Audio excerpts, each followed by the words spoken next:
know when you're just getting started. So we're going to show you how to hold it, how to blow through it, and how to go up and down the scale, and just overall what you need to know. So first thing, we need to know how to hold it. So when we hold it, we're generally going to put our dominant hand on the bottom.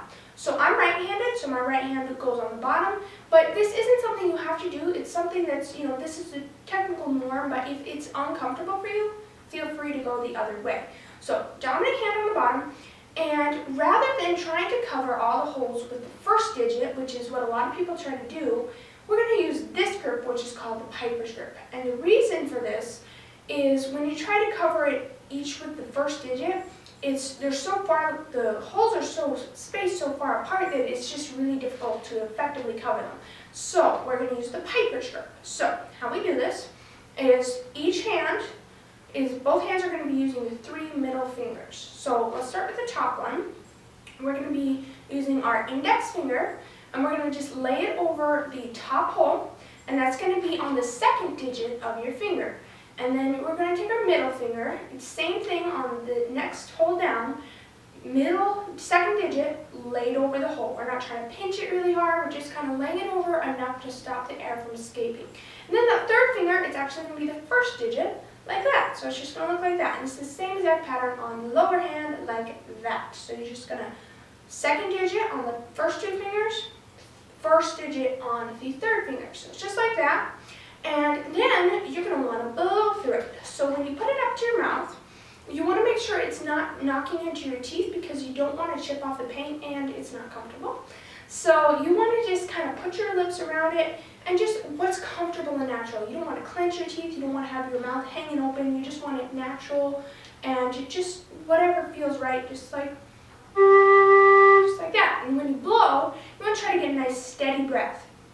So when the deeper note you're on, the less air it's going to need. So when I'm down here, it's going to need less air than up here. So keep that in mind and just try to get a nice steady note. And it's going to be easier if you try to get a steady note on the higher notes, because down here it's a little more difficult to get the fingering right. And I'm going to show you why. So now we're going to try to play up and down the scale. And so it starts with all fingers on like this, and my whistle's in the key of D, and most slow whistles are in the key of D, but if yours isn't, that's fine. You're just going to have different notes on yours than mine. So this is specifically for the D whistle, and fingerings and everything applies, just different note names, and it'll sound different, obviously. So for the low D, we're going to start with all fingers on. Now this is kind of tricky, because this second to the bottom hole right here is really, really large. So we can hit that one right there, that note is okay to hit, it's not as hard. But once I try stretching way down to the D, you can easily pull that second to bottom finger off a little bit, and you can sound like this. And you don't want that, so you want to make sure all your fingers, especially the bottom 2, are really securely anchored over those holes. So that's the low D, we're going to start there. And then to go up the scale, all you do is take one finger off at a time, bottom to top, to go up. So let me show you.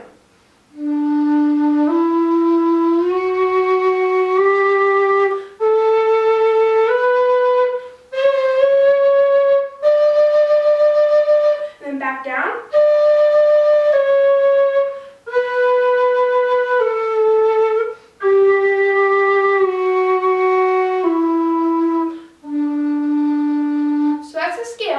And so the notes going up, I'm going to play it and tell you what they are. We start on the D, then the E, F sharp, G, A, B, and then when we hit the C sharp, which is all fingers off like this, we're going to do something a little different. So it's all fingers off technically, but you don't really have anywhere to hold when you take all your fingers off. So we just anchor the very bottom hole. It's a very low one. We're going to take the third finger on our bottom hand and just cover that hole right there. And that doesn't affect the sound. It just gives you somewhere to hold on to. So it's going to be...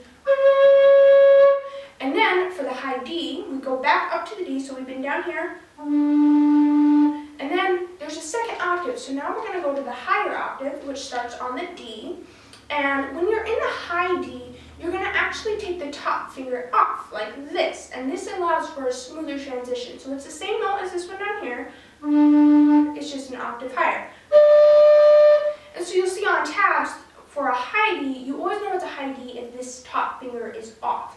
So that is the lower octave. You start on the low D and on the high D when you're practicing your scale. And then you can just walk back down. And there's also a higher octave, so you can go. And I found that mine stops right around the A. It doesn't really sound good if I try to go higher than that. And so, but it takes a lot of breath when you're going way up here. So just hang around in the lower notes until you get really familiar with the fingerings, and then start trying to climb a little bit higher. So once you can play up and down the scale, you're going to want to start learning songs, and you should try to memorize these notes. So tabs are appearing on screen, and if you look at these tabs, they're really simple. So all it is the holes that are filled in means you have a finger over it, and the ones that aren't means there's no finger there. So that's how you read the tabs. And so these tabs are the scales of the keys of D, the whole scale on the lower octave, and G. So you'll notice, so we just learned the D scale. And there's also, you can play on a D whistle in the key of G if you learn the C natural fingering. So C natural looks like this, so it's basically a G, but you take that top finger off, and it sounds like this. And what this does is the keys of D and G are only one note apart. So you can play, so the difference is D has a C sharp, whereas G has a C natural. So if you know how to play the C natural, you can play all the notes in the key of G. So listen to me go up the scale.